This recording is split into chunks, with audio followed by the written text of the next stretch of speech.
ಓಂ ಆ ಬ್ರಹ್ಮನ್ ಬ್ರಾಹ್ಮಣೋ ಬ್ರಹ್ಮವರ್ಚಸಿ ಜಾಯತಾಂ ಆರಾಷ್ಟ್ರೇ ರಾಜನ್ಯಾಶೂರ ಇಷವ್ಯೋ ಅತಿವ್ಯಾಧಿ ಮಹಾರಥೋ ಜಾಯತಾಂ ದೋಗ್ಧಿರ್ಧೇನರ್ವೋಡಾನಡ್ವಾನಾಸು ಸಪ್ತಿ ಪುರಂಧಿರ್ಯೋಷಾ ಜಿಷ್ಣುರಥೇಶ್ಚಾಸಭೇದ್ಯೋ ಯುವಾಸ್ಯ ಯಜಮಾನಸ್ಯ ವೀರೋ ಜಾಯತಾಂ ನಿಕಾಮೇ ನಿಕಾಮೇನಃ ಪರ್ಜನ್ಯೋ ವರ್ಷತು ಫಲವತ್ಯೋ ನ ಓಷಧಯ ಪಚ್ಯಂತಾಂ ಯೋಗಕ್ಷೇಮೋ ನಃ ಕಲ್ಪತಾಂ.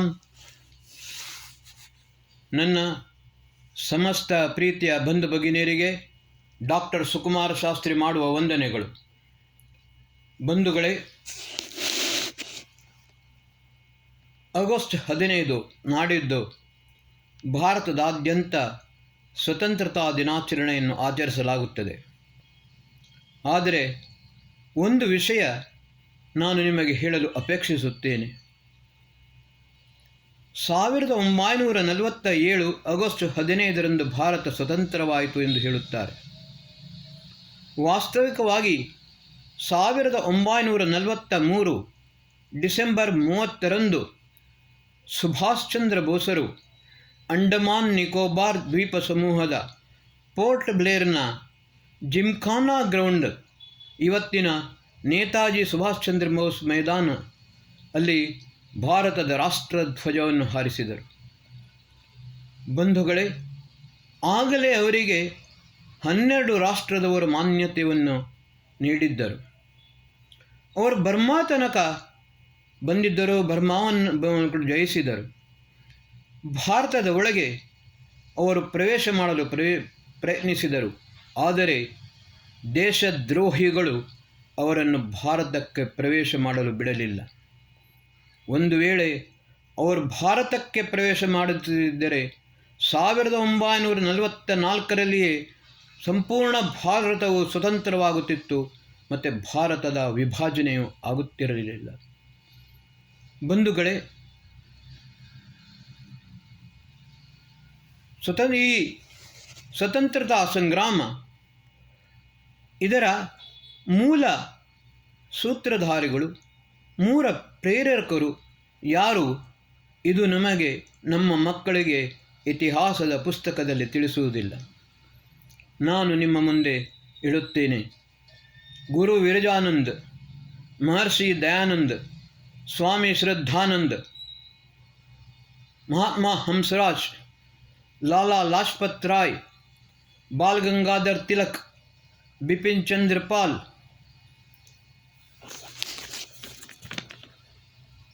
ಸ್ವಾಮಿ ವಿವೇಕಾನಂದ್, ಶ್ರೀಪಾದ ದಾಮೋದರ್ ಸಾತ್ವಲೇಕರ್, ಶ್ರೀ ಹೆಡ್ಗೇವಾರ್, ಶ್ರೀ ಗೋಲ್ವಲ್ಕರ್, ಪಂಡಿತ್ ಸುಧಾಕರ್ ಚತುರ್ವೇದಿ, ಸುಭಾಷ್ ಚಂದ್ರ ಬೋಸ್, ವೀರ್ ಸಾವರ್ಕರ್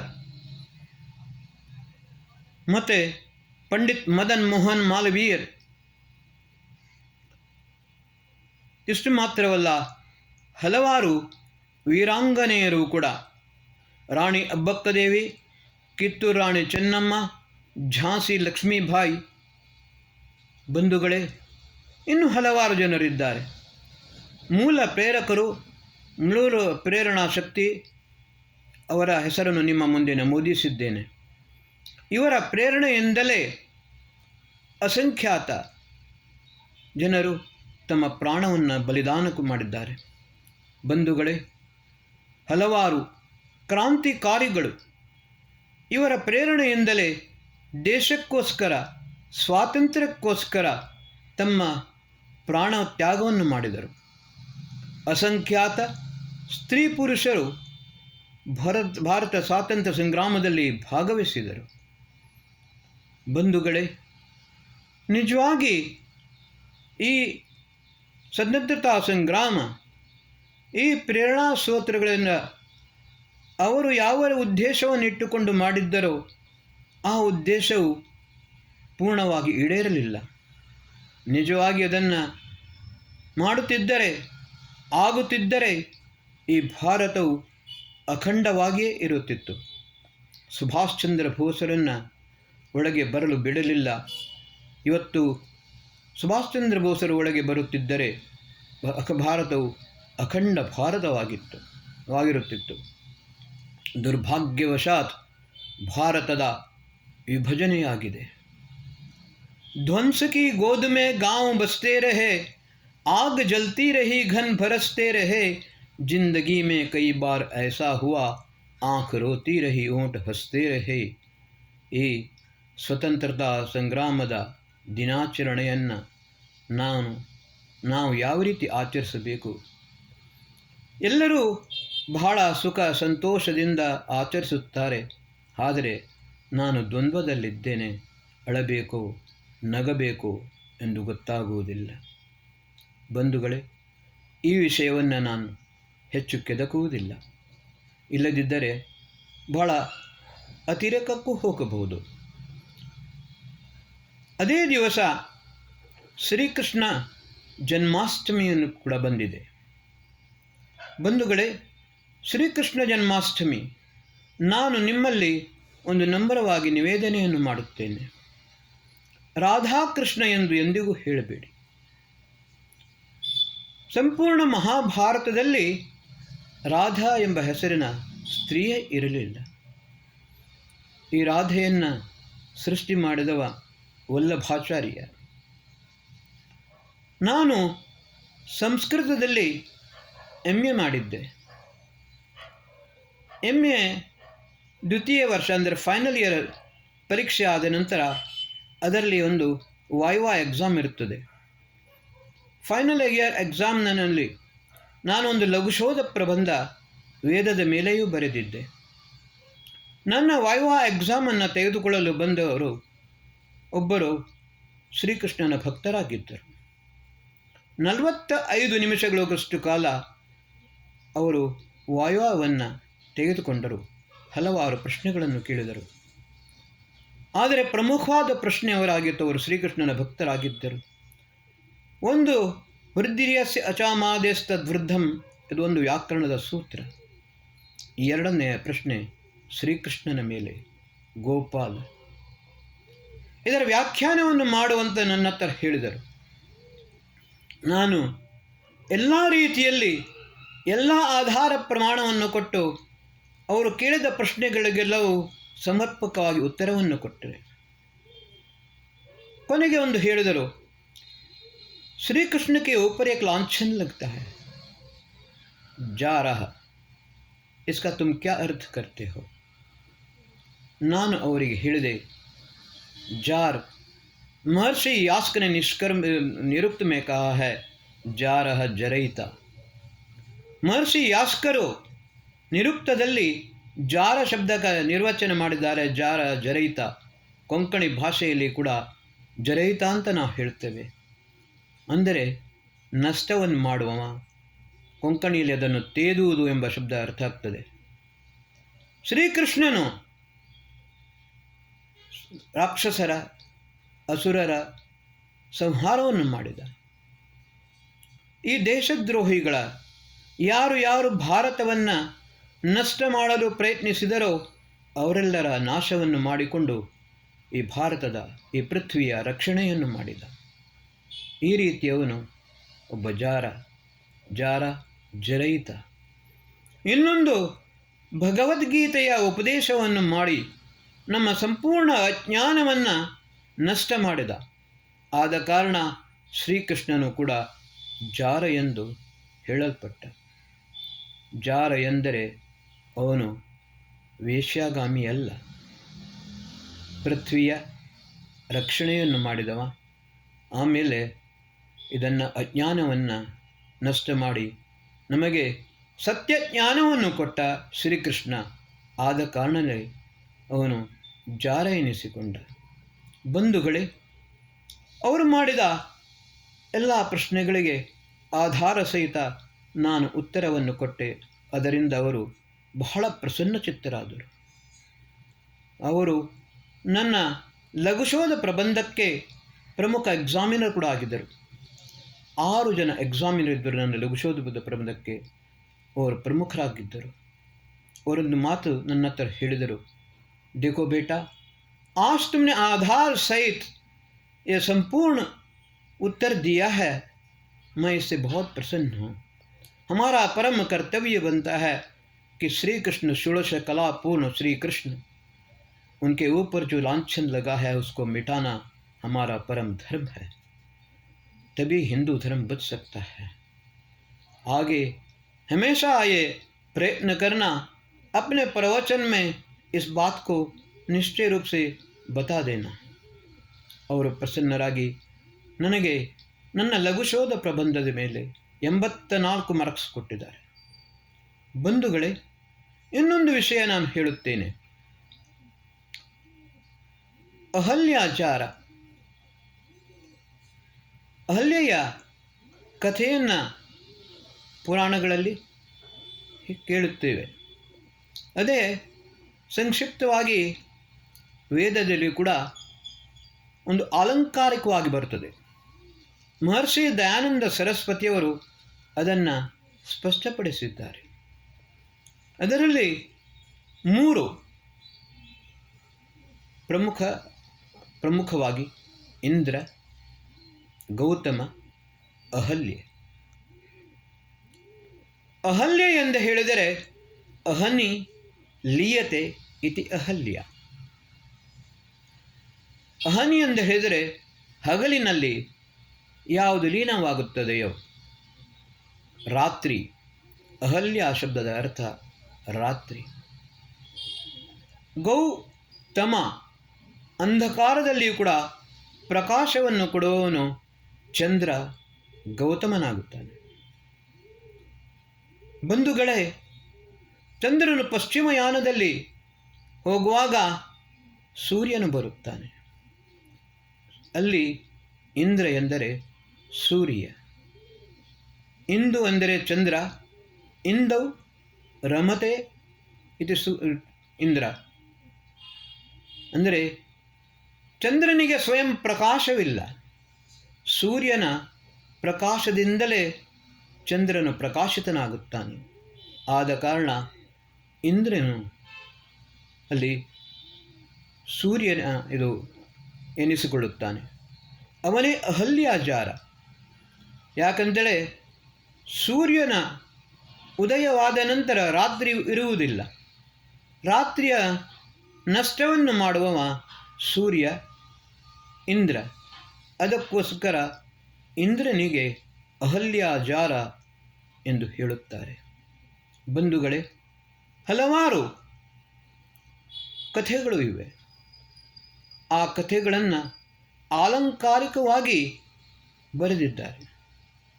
ಅದನ್ನು ನಾವು ಸರಿಯಾದ ರೀತಿಯಲ್ಲಿ ಅರ್ಥ ಮಾಡಿಕೊಳ್ಳಬೇಕು. ಬಂಧುಗಳೇ, ಪುರೋಹಿತರು ಕೃಷ್ಣಾರ್ಪಣೆ ಮಾಡುವಾಗ ಒಂದು ಮಂತ್ರವನ್ನು ಹೇಳುತ್ತಾರೆ. ಆಪೋ ಜ್ಯೋತಿರಸೋಮೃತಂ ಬ್ರಹ್ಮ ಭೂರ್ಭುವ ಸ್ವರೋಂ. ಆಪಃ, ಈ ಚಾತುರ್ಮಾಸ್ಯವಾದ ಕಾರಣ ನಾನು ಕೆಲವು ವಿಷಯವನ್ನು ನಿಮಗೆ ಸ್ಪಷ್ಟಪಡಿಸಲು ಅಪೇಕ್ಷಿಸುತ್ತೇನೆ. ಪುರೋಹಿತರು ಏನು ಮಾಡುತ್ತಾರೆ ಅಂತ ಹೇಳಿದರೆ, ಆಪೋ ಜ್ಯೋತಿರಸೋಮೃತಂ ಬ್ರಹ್ಮ ಭೂರ್ಭುವ ಸ್ವರಂ ಇದನ್ನು ಹೇಳಿಕೊಂಡು ಕಣ್ಣಿಗೆ ನೀರನ್ನು ತಾಗಿಸಬೇಕು ಎಂದು ಹೇಳುತ್ತಾರೆ.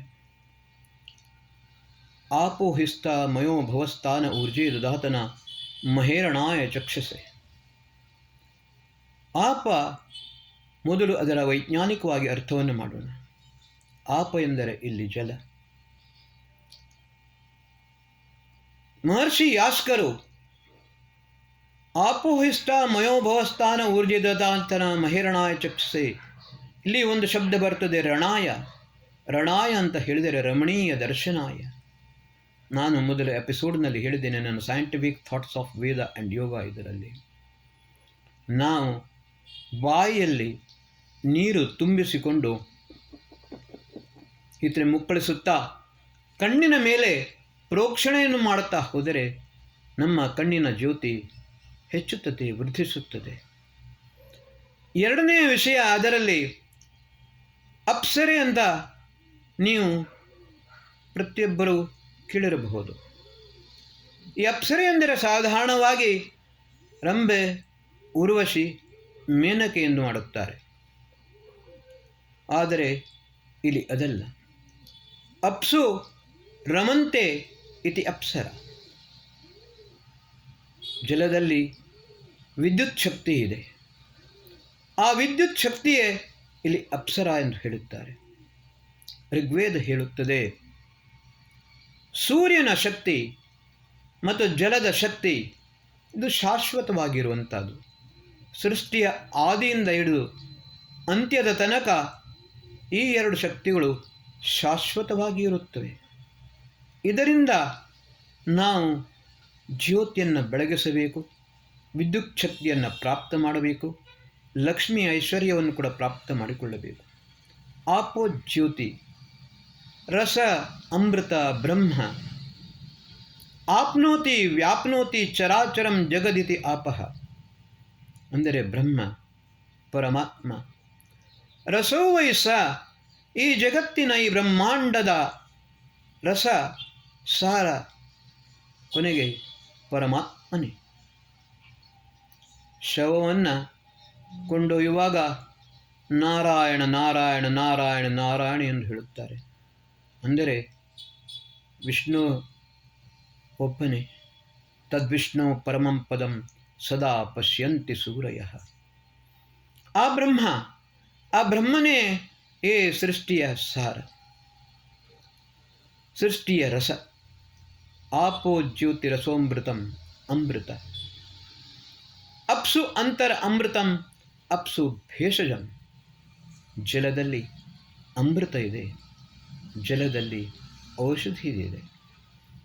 ನಾವು ಗುರುಕುಲದಲ್ಲಿ ಕಲಿಯುವಾಗ ನಮಗೆ ಪೆಟ್ಟಾದರೆ ಆ ಸಮಯದಲ್ಲಿ ನಮ್ಮ ಆಚಾರ್ಯರು, ನನಗೇ ಆಗಿತ್ತು, ನನಗೆ ಹಾರೆಯಿಂದ ಗದ್ದೆಯನ್ನು ಉಳಲು ಗೊತ್ತಿರುತ್ತಿರಲಿಲ್ಲ, ಅಗೆಯಲು ಗೊತ್ತಿರಲಿಲ್ಲ.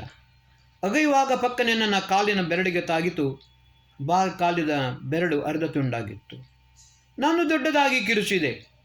ಆವಾಗ ಆಚಾರ್ಯರು ಬಂದು ಕ್ಯೋ ಚಿಲ್ಲಾ ರಹಾ ಹೈ? ನಾನು ಹೇಳಿದೆ, ಮೇರೆ ಅಂಗುಲಿ ಕಟ್ ಗಯಿ ಹೈ. ತಕ್ಷಣ ಅವರು ಬಟ್ಟೆಯನ್ನು, ಮೊದಲು ಕಾಲಿನ ಬೆರಳನ್ನು ಸರಿಯಾಗಿ ತೊಳೆದುಕೊಂಡು ಒಂದು ಬಟ್ಟೆಯನ್ನು ಕೂಡ ಸರಿಯಾಗಿ, ಶುಭ್ರವಾದ ಬಟ್ಟೆಯನ್ನು ಸರಿಯಾಗಿ ಒದ್ದೆ ಮಾಡಿಕೊಂಡು ಅದನ್ನು ಕಟ್ಟಿದರು. ಆಮೇಲೆ ಹೇಳಿದರು, 3 दिन तक इसको सूखने मत देना, ये बराबर पानी डालते रहना. ಅವರು ಹೇಳಿದಾಗೆ 3 ದಿನ ನಾನು ಮಾಡಿದೆ. 4ನೇ ದಿವಸ ಆ ಗಾಯದ ಚಿಹ್ನೆ ಕೂಡ ಇರಲಿಲ್ಲ. ಬಂಧುಗಳೇ, ಜಲದ ಒಟ್ಟಿಗೆ ಸೂರ್ಯಶಕ್ತಿ ಮಿಶ್ರಣವಾದಾಗ ಅದು ಇನ್ನೂ ಅದ್ಭುತವಾದ ಶಕ್ತಿಯನ್ನು ಕೊಡುತ್ತದೆ. ಅದೇ ಆಪೋ ಜ್ಯೋತಿ ರಸ ಅಮೃತಂ ಬ್ರಹ್ಮ ಭುವಃ ಸ್ವಃ ಓಂ. ಭೂ ಪ್ರಾಣಧಾರಕ, ಭುವ ದುಃಖ ನಿವಾರಕ, ಸ್ವಃ ಆನಂದದಾಯಕ. ಆಪ್ನೋತಿ ವ್ಯಾಪ್ನೋತಿ ಚರಾಚರಂ ಜಗದಿತಿ ಆಪಃ. ಪರಮಾತ್ಮನು ಪ್ರಾಣಧಾರಕನೂ ಆಗಿದ್ದಾನೆ, ದುಃಖ ನಿವಾರಕನೂ ಆಗಿದ್ದಾನೆ, ಆನಂದದಾಯಕನೂ ಇದ್ದಾನೆ, ಓಂ ಸರ್ವರಕ್ಷಕನೂ ಆಗಿದ್ದಾನೆ. ಸಾಧಾರಣವಾಗಿ ಈ ಆಪೋಯಿಸ್ತ ಮಯೋಭವಸ್ಥಾನ ಊರ್ಜೆ ದದಾತನ ಮಹೇರಣಾಯ ಚಕ್ಷಸೆ, ಈ ಮಂತ್ರಕ್ಕೆ 6 ಅರ್ಥಗಳಿವೆ. ಪುರೋಹಿತರು ಕೂಡ ಆಪೋ ಜ್ಯೋತಿ ರಸೋಮೃತಂ ಬ್ರಹ್ಮ ಭೂರ್ಭುವ ಸ್ವರೋಂ ಅಂತ ಹೇಳಿಕೊಂಡು ಈ ಜಲವನ್ನು ಕಣ್ಣಿಗೆ ತಾಗಿಸಲು ಹೇಳುತ್ತಾರೆ. ವಾಸ್ತವಿಕ ಅರ್ಥ ಅವರಿಗೆ ಗೊತ್ತಿಲ್ಲ. ನೀವು ನನ್ನ ಹತ್ರ ಕೇಳಬಹುದು, ಕೃಷ್ಣ ಮತ್ತು ಸ್ವತಂತ್ರತಾ ದಿನಾಚರಣೆ ಇದರ ಬಗ್ಗೆ ಹೇಳುವಾಗ ಈ ಪ್ರಸಂಗವನ್ನು ಯಾಕೆ ಎತ್ತಿದೆ ಅಂತ. ಹೌದು, ಆದರೆ ನಾನು ಕಳೆದ 4-5 ಎಪಿಸೋಡ್ನಿಂದ ಚಾತುರ್ಮಾಸ್ಯದ ಮೇಲೆಯೇ ಪ್ರವಚನವನ್ನು, ನನ್ನ ಎಪಿಸೋಡನ್ನು ಮಾಡುತ್ತಿದ್ದೇನೆ. ಚಾತುರ್ಮಾಸ್ಯದ ಮೂಲ ಉದ್ದೇಶ ನಾವು ಮೊದಲೇ ತಿಳಿಸಿದ್ದೇನೆ. ಸಮಗ್ರ ಜ್ಞಾನವನ್ನು, ಸತ್ಯ ಜ್ಞಾನವನ್ನು, ವೇದ ಜ್ಞಾನವನ್ನು ನಾವು ಜನರಿಗೆ ತಿಳಿಯಪಡಿಸಬೇಕು. ವಯಂ ರಾಷ್ಟ್ರೇ ಜಾಗೃಯಾಮ ಪುರೋಹಿತಾಃ. ರಾಷ್ಟ್ರದಲ್ಲಿ ಜಾಗೃತಿಯನ್ನು ಮಾಡುವಂಥದ್ದು ಸಕಲ ಪುರೋಹಿತರ ವಿದ್ವಾಂಸರ ಪರಮ ಕರ್ತವ್ಯವಾಗಿದೆ. ಆದ ಕಾರಣ ಪ್ರಸಂಗವಶಾತ್ ನಾನು ಈ ವೇದ ಮಂತ್ರಗಳ ಅರ್ಥವನ್ನು ಕೂಡ ನಿಮ್ಮ ಮುಂದೆ ಇಡುತ್ತೇನೆ. ಹಿಂದೂ ರಾಷ್ಟ್ರ ವಿಜಯತೆ. ಭಾರತ್ ಮಾತಾ ಕಿ ಜೈ. ಓಂ.